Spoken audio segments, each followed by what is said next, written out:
sekalian. Kemudian riwayat yang lain dari Jundub bin Abdullah radhiyallahu anhu dari Nabi SAW bahwasanya beliau bersabda, kana mimman kana qablakum rajulun bihi jurhun fajazi' fa akhadha sikinan fahazza biha yadah fama raka'ad dama hatta mat. Qala Allah Ta'ala badarani 'abdi bi nafsihi haramtu 'alaihi al-jannah. Hadis ini riwayat Bukhari Muslim tentunya. Dahulu kaum sebelum kalian, kata Nabi SAW kepada para sahabat, terdapat seorang laki-laki yang pernah terluka. Lalu karena ia berkeluh kesah, selalu merasa sakit dengan lukanya, lalu dia mengambil sebilah pisau dan memotong nadi tangannya, sehingga tidaklah darah berhenti mengalir sampai dia mati. Maka Allah Azza wa Jalla berfirman kepada hamba itu, hambaku ini mendahuluiku dengan membunuh dirinya, maka karena perbuatannya aku haramkan baginya surga. Aku haramkan baginya surga. Jadi enggak boleh, enggak ada hak kita. Jadi teman-teman jangan merasa punya hak. Di diri kita tidak punya hak, di anak kita tidak punya hak, di pasangan hidup kita tidak punya hak. Mereka cuman orang-orang yang Allah hubungkan dengan kita secara sistem yang dibuat oleh Sang Pencipta. Oh ini suami kamu, ini istri kamu, ini anak kamu, ini orang tua kamu, ini saudara kamu.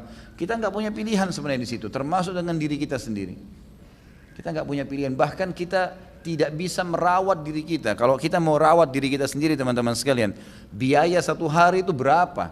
Oksigennya, airnya, ya, kalori yang harus masuk ke dalam tubuh dalam pengelolaan di tubuh kita, pembakarannya, itu nggak bisa dinilai, susah dinilai itu. Kita kalau sesak napas berapa tabung oksigen yang harus kita bayar di rumah sakit? Perawatan tubuh kita sendiri kita nggak bisa penuhi teman-teman sekalian. Dalam sehari, kebutuhan kita sendiri. Allah Azza wa Jalla memenuhi dan kita dimanja sekali, cuma sedikit apa yang harus kita lakukan, tidak lebih daripada itu. Kita tinggal tahu, berusaha, hasilnya serahkan kepada Allah. Udah. Masih ingat kisah yang orang datang kepada Syekh di Saudi yang dia bilang miskin kan? Masih ingat nggak? Akhirnya Syekh mengatakan kau orang kaya. Dia bilang enggak, saya orang miskin. Kata Syekhnya kau orang kaya. Dia sendiri mengatakan bagaimana Syekh, saya lebih tahu keadaan saya. Kata Syekhnya di tubuhmu semua ini ada miliaran real. Gitu kan? Matamu harganya mahal, telingamu harganya mahal, jari-jarimu mahal, semuanya mahal. Keluar sana, tinggal cari makan dan minum. Kenapa harus rewel gitu? Karena semua sudah disiapin sama Allah SWT. Oksigen saking mudahnya sampai kita tidak tahu nilainya berapa kali kita hirup gitu kan. Dan tidak bayar, gratis. Maka luar biasa bagaimana perhatian Allah. Jadi tidak boleh bunuh diri teman-teman sekalian, ya. Dan ini lucunya, ini kadang-kadang kalau orang bunuh diri selalu kasusnya karena hal-hal yang sepele ya. Karena putus cinta,